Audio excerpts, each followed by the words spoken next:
आप सबों का इस चैनल बायोट्यूट पर स्वागत है। आज के इस वीडियो में हम लोग सीड को देखेंगे कि सीड क्या होता है, सीड कैसा होता है, सीड के पार्ट्स कौन कौन से हैं और जो डिस्पर्सल है उसका, डोरमेंसी है उसका, उस चीज को हम लोग देखेंगे। तो वीडियो को पूरा देखें, चैनल को सब्सक्राइब करें, वीडियो को शेयर करें, लाइक करें। Thank you. तो आज हम लोग देखेंगे सीड, ये क्या होता है। तो मैच्योर ओव्यूल, ये मैच्योर ओव्यूल जो है उसको हम लोग सीड कहते हैं, यानी कि सीड जो है ओव्यूल मैच्योर करने के बाद सीड का निर्माण होता है। तो एक प्रॉपर सीड में कौन कौन सा पार्ट होता है वो हम लोग देखेंगे। एक सीड कोट होता है, ये कवरिंग हो गया, कवरिंग ऑफ सीड। सीड के कवरिंग को सीड कोट कहते हैं। जो ओव्यूल होता है, ओव्यूल में जो इंटेग्यूमेंट्स पाए जाते हैं, ये भी कवरिंग बनाता है, जिसको टेस्टा एंड टेगमेंट कहते हैं। जो बाहरी वाला होता है इंटेग्यूमेंट, वो टेस्टा बनाता है, और अंदर वाला टेगमेंट, यानी कि वो इंटेग्यूमेंट्स के कवरिंग को कहते हैं। इंटेग्यूमेंट्स सूखने के बाद बनाता है। तो ये कवरिंग ऑफ सीड है। दूसरा माइक्रोपाइल होता है। माइक्रोपाइल हो गया पोर लाइक स्ट्रक्चर, जिससे होकर के जर्मिनेशन के दौरान वाटर सीड के अंदर एम्ब्रियो तक पहुंचता है। तीसरा मेन पार्ट एम्ब्रियो है।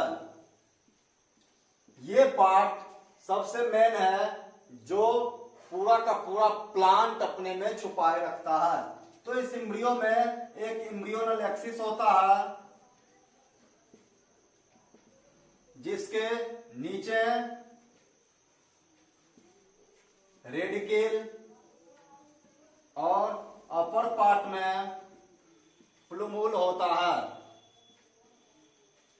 हाइपोकोटाइल और इपिकोटाइल, इपिकोटाइल ऊपर होता है और हाइपोकोटाइल नीचे होता है एम्ब्रियोनल एक्सिस के। तो रेडिकल जो है ये एम्ब्रियोनल रूट यानी कि रूट फॉर्म करता है, और प्लूमूल सूट का निर्माण करता है। तो किसी भी एम्ब्रियो में ये तीन मेन पार्ट होते हैं। इसके अलावा रूट टिप, शूट टिप का जो निर्माण होता है वो एपिकोटाइल और हाइपोकोटाइल के द्वारा होता है। तो इसके अलावा जो है अब क्या है कि कुछ सीड ऐसे होते हैं जिसमें स्टोर फूड, सीड में स्टोर फूड जो है वो एंडोस्पर्म में पाया जाता है। ऐसे सीड जिसमें एंडोस्पर्म में भोजन बचा रह जाता है, यानी कि पूरा का पूरा फूड एम्ब्रियो डेवलपमेंट के दौरान कंज्यूम्ड नहीं होता है। क्योंकि हम लोग जानते हैं कि एंडोस्पर्म जो है वो न्यूट्रिटिव टिश्यू है, और एंडोस्पर्म का निर्माण ही होता है एम्ब्रियो को एनर्जी देने के लिए। तो चूंकि जब एम्ब्रियो पूरी तरह से कंज्यूम नहीं हो पाता है, तो उस तरह के सीड को हम लोग कहते हैं इंडोस्पर्मिक सीड। इंडोस्पर्मिक और अल्बुजिनस, अल्बुजिनस सीड कहते हैं। और जिसमें इंडोस्पर्म नहीं पाया जाता है, इंडोस्पर्म में फूड बचा नहीं रहता है, उसको हम लोग नॉन इंडोस्पर्मिक या नॉन एल्बुजिनस सीड कहते हैं। तो ये सीड के टाइप है। पेरिस्पर्म होता है, जो बचा न्यूसेलस होता है सीड का, उसको पेरिस्पर्म कहते हैं। वो रिमेनिंग न्यूसेलस होता है। पेरिकार्प और पेरिस्पर्म दो अलग अलग चीज है। पेरिकार्प फ्रूट का कवरिंग हो गया, जबकि पेरिस्पर्म रिमेनिंग न्यूसेलस होता है जो सीड में पाया जाता है। तो ये तो सीड का पार्ट है। डिस्पर्सल होता है सीड का एक जगह से दूसरे जगह जाना। सीड में कुछ मॉडिफिकेशंस भी होते हैं, सीड कैसे डिस्पर्सल होगा। तो कुछ सीड हल्का होता है, हवा में उड़ करके जाता है, कुछ में स्टिंग होता है जो किसी बॉडी से अटैच होकर चला जाता है, पानी में तैर करके जाता है, फ्रूट के फटने से सीड का डिस्पर्सल होता है। तो कई तरह से सीड का डिस्पर्सल होता है। तो डिस्पर्सल का मतलब हो गया सीड का एक जगह से दूसरे जगह जाना। डिस्पर्सल का मतलब हो गया transfer of seed from one place to other. और डोरमेंसी होता है, डोरमेंसी हो गया कि जब फेवरेबल कंडीशन होने के बावजूद भी सीड कभी जर्मिनेट नहीं कर रहा है तो उस चीज को हम लोग डोरमेंसी कहते हैं। तो डोरमेंसी कई फैक्टर पर निर्भर करता है, सीड कोट की मोटाई पर, लाइट के ड्यूरेशन पर, वाटर के अवेलेबिलिटी पर और इन्वायरमेंटल फैक्टर पर। तो डोरमेंसी कई चीजों पर निर्भर करता है कि सीड जर्मिनेट करेगा या नहीं। इवन फेवरेबल कंडीशन में भी कभी कभी सीड जर्मिनेट नहीं करता है।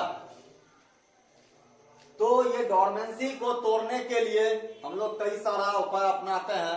उसमें ग्रोथ हार्मोन्स का उपाय लेते हैं, ग्रोथ हार्मोन्स की मदद से डोरमेंसी तोड़ते हैं। और कुछ सीड इतने पुराने होते हैं कि 5-5 हजार 10-10 हजार साल तक डोरमेंसी पीरियड में रह जाते हैं। यानी कि सीड का डोरमेंसी पीरियड बहुत लंबा से बहुत छोटा भी होता है। डोरमेंसी पीरियड कुछ महीने के हो सकते हैं, कुछ साल के हो सकते हैं और कई हजार साल तक के भी डोरमेंसी पीरियड होते हैं। तो इस तरह से सीड में डोरमेंसी होता है। तो ये सीड है जो सीड का स्ट्रक्चर होता है। तो इसमें ये जो एक होता है पार्थेनोकार्पी, पार्थेनोकार्पी होता है कि जब फ्रूट का निर्माण विदाउट सेक्सुअल रिप्रोडक्शन होता है तो उसको हम लोग पार्थेनोकार्पी कहते हैं। यानी कि डायरेक्ट ओवरी सीड में फ्रूट में बदल जाता है तो वो पार्थेनोकार्पी कहलाता है। तो इस तरह से प्लांट में रिप्रोडक्शन की क्रिया होती है, सीड और फ्रूट का निर्माण होता है। तो अब आगे हम लोग ह्यूमन रिप्रोडक्शन को देखेंगे।